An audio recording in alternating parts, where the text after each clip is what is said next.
Comment s'habiller pour plaire aux femmes? Je vais te donner 4 conseils pour être plus séduisant. Avant de parler de vêtements, 2 choses indispensables. La première, ton hygiène se doit d'être parfaite. Peau soignée, dents blanches, cheveux propres, sentir bon, ça c'est la base, sans quoi t'es déjà hors jeu. Il y a un autre élément à prendre en compte et pour ça je te laisse aller voir cette vidéo. Deuxième chose, tu dois accepter que tu ne plairas jamais à 100% des femmes. On va chercher à maximiser tes chances et c'est le but de cette vidéo, mais tu ne pourras jamais plaire à 100% des femmes, tout simplement parce qu'on a tous des goûts différents. Premier conseil, less is more.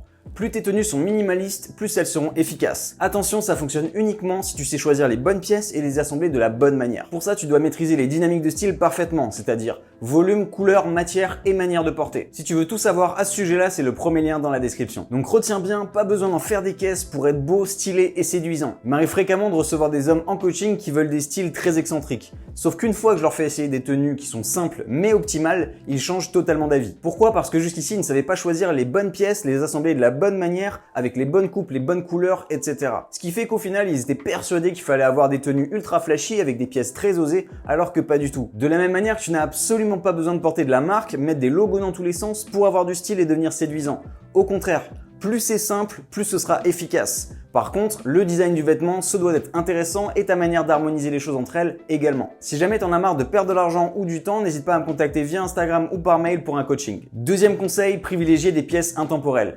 Ne quitte pas la vidéo, je sais déjà ce que tu te dis, t'entends ça partout. Tout le monde te dit prends des pièces intemporelles, mais personne ne t'explique pourquoi et comment. D'abord, que tu le veuilles ou non, tu seras forcément influencé par les tendances de la mode. Pourquoi? Parce que les marques se basent sur les tendances pour créer leur collection. Maintenant, pour maximiser tes chances d'avoir une pièce qui est intemporelle, qui dure et qui ne se démodera pas, tu dois privilégier des vêtements qui ne se situent pas dans un extrême. Exemple, si tu achètes un jean, évite les jeans skinny ou les jeans oversize. Bien sûr, tu peux le faire. Ce que je veux dire, c'est que l'oversize va être dans une tendance, le skinny également. Alors qu'un jean slim ou un jean conçu dans une coupe droite ne se démodera pas. Il est ni trop ajusté, ni trop large. On peut prendre l'exemple du jean Levi's 501. Il existe depuis les années 1900 et il ne s'est jamais démodé. C'est vraiment une pièce intemporelle. Avant de continuer, je te laisse mettre un pouce bleu et t'abonner pour avoir plus de vidéos pour vraiment exploser ton style pour la suite. Troisième conseil, mixer des pièces habillées et décontractées. Avoir une tenue trop décontractée peut donner un effet pyjama, tout comme une tenue trop habillée peut donner l'impression que tu vas à un événement super important. Alors que si tu nuances tes tenues en mélangeant des pièces habillées et décontractées, tu vas obtenir un équilibre qui va te rendre stylé et séduisant. Ce qui veut dire que face à n'importe quel type de femme,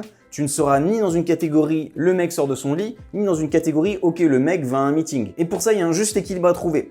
Exemple, porter un jogging, un hoodie et une paire de sneakers, ça va être très décontracté. Je dis pas qu'il faut pas le faire, mais si tu veux une tenue plus équilibrée et plus nuancée, tu ajoutes une pièce habillée, comme la surchemise par exemple, et là on a quelque chose de beaucoup plus intéressant. Autre exemple, pantalon de costume, t-shirt, chemise ouverte et sneakers.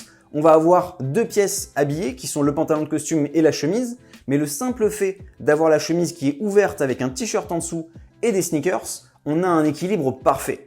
On n'est ni trop habillé, ni trop décontracté et on a un style qui se crée. Quatrième conseil, avoir une garde-robe polyvalente. En me basant sur ma propre expérience, mais également en allant interroger les femmes dans la rue, j'ai pu constater une chose, elles aiment la diversité. Donc si tu veux plaire à un maximum de femmes, ne te restreins pas à un seul style. Porter des joggings, des hoodies et des Air Force One, c'est super. Mais plus tu vas être capable de porter d'autres types de pièces comme des cols roulés, des chemises, des pantalons de costume, plus tu vas répondre à plusieurs critères et donner plusieurs facettes de ta personnalité. Ça va te permettre non seulement de matcher avec différents profils de femmes, tout comme tu vas pouvoir varier l'image que tu renvoies, mais également être plus calibré socialement en fonction des situations que tu peux rencontrer dans la vie de tous les jours. Si tu as aimé cette vidéo, je te laisse mettre un pouce bleu, t'abonner et également me dire en commentaire s'il y a des sujets que tu souhaites que j'aborde par la suite. Sur ce, je te dis à la prochaine dans une nouvelle vidéo.